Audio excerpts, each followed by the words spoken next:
Hello and welcome back to this video series designed to help new Final Fantasy players get accustomed to the game. My name is TSDS and in this video we're going to take a look at customizing your user interface. Look at it! Disgusting! Well, it's not that bad, but there's room for improvement. To customize your UI, hit Escape on your keyboard, sorry console players, I don't know your key bindings, and select HUD Layout. Now, if your first thought was, oh Jesus, what the hell have I done? Fear not, for I shall reveal all. For the low price of only 8 monthly payments of $16.99. I'm funny, aren't I, guys? Guys? Please? I'm funny? Anyway, so what you're looking at here is the location of every part of the user interface ranging from your experience bar to Alliance List 2. You can left click and drag each box to a new location and the handy grid in the background will make positioning things that much easier. Holding down Control and pressing Home on the keyboard allows you to cycle through various sizes of each element as well. If you right click on a window, the text will change colour. Grey text means the element is active and will function normally, and purple text means the element has been turned off. The best types of UIs maximize the view space, so we can send that minimap and server info further to the side. Ultimately, you can do what you like, or even ignore this video entirely if you're happy with how things are. There are a few changes I would suggest though, so let's take a look at my actual UI layout. Phew! Doesn't this look a lot less of a total clusterfuck? If you super dig it, you can pause the video here and copy my UI. You may find though that the party list is better suited closer to its default position on the left side of the screen. The only reason I have it here is because I'm a tank by main and the threat meter is attached to it, although I keep it here when I'm doing other stuff as well because I like to know what's going on. Now then, let's talk about the stuff that actually makes sense.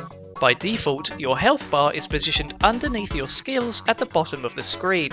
This is actually quite far away from the action, and keeping an eye on your health and other resources is important. I like to have mine above my skill bars, so I don't need to look so far away from what I'm doing to see how I'm doing. Above this, I have the target, target of target, focus target, and my own buff and debuff elements for the same reason. By default, they're very high up and the most important information needs to be the easiest to see when you're in the thick of things. You can see that I've moved my experience bar over to the right to allow my skill bars to be further down in order to make room for the target elements. I've also enabled a couple of other skill bars to the right which I found useful for putting class swaps, mounts, pets and other less instantly important things. In the end of the day, those who care about the way their UI looks will likely spend a lot of time here, and it's also likely that you'll set it how you like and then need to make changes once you start playing the game and realizing what all these things mean. Once you're done, hit save and you can be on your way. You can also save up to 4 different UI layouts, which is nice I suppose. Now, here comes probably the most useful part of this video. Your custom UI doesn't save across multiple characters. If you make a new one, you'll be left with the default look. There is, however, a fix. Let's say you've made a new character and you don't want to spend another 20 years moving boxes, so close the game and open your Documents folder. In the My Games folder will be another called Final Fantasy XIV A Realm Reborn. Go in there and you'll probably find a folder or two with some long ass gobbledygook name. Each one of these folders represents the UI, key bindings, macros and other stuff of a single one of your characters. The trick to finding out which folder is for which character is to go inside one, go into the log folder and open one of the logs you find there with Notepad or something.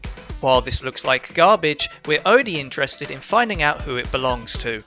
If you press Ctrl+F, you'll open a Finder window where you can type in the name of a character. So search for the name of the character whose UI you customized. If it cannot find the name, try another log, and if there's still nothing, try a log in another gobbledygook folder. Once it finds the name, you'll know that this folder is for that character. Going back to the Final Fantasy XIV A Realm Reborn folder, you can make a notepad document explaining that folder XYZ is for character blah blah. Now all you need to do is copy everything inside the folder of the character with the custom user interface and paste and replace the contents of the folder for your new character. Once you're back in the game, your new character will have your new UI. This copy all method does copy over all the macros and skill hotbar locations too, which may or may not be useful. Unless you want to work out what specific files you need to copy, it's easiest to copy them all and do it when the character is brand new so you don't lose any macros or whatever you've created for the new character. Right, I think it must be time for a break now. Hopefully this has been useful, and in the next episode we'll take a look at the cross-class system and cross-class skills that are used in this game. Thank you for watching, and I'll see you then.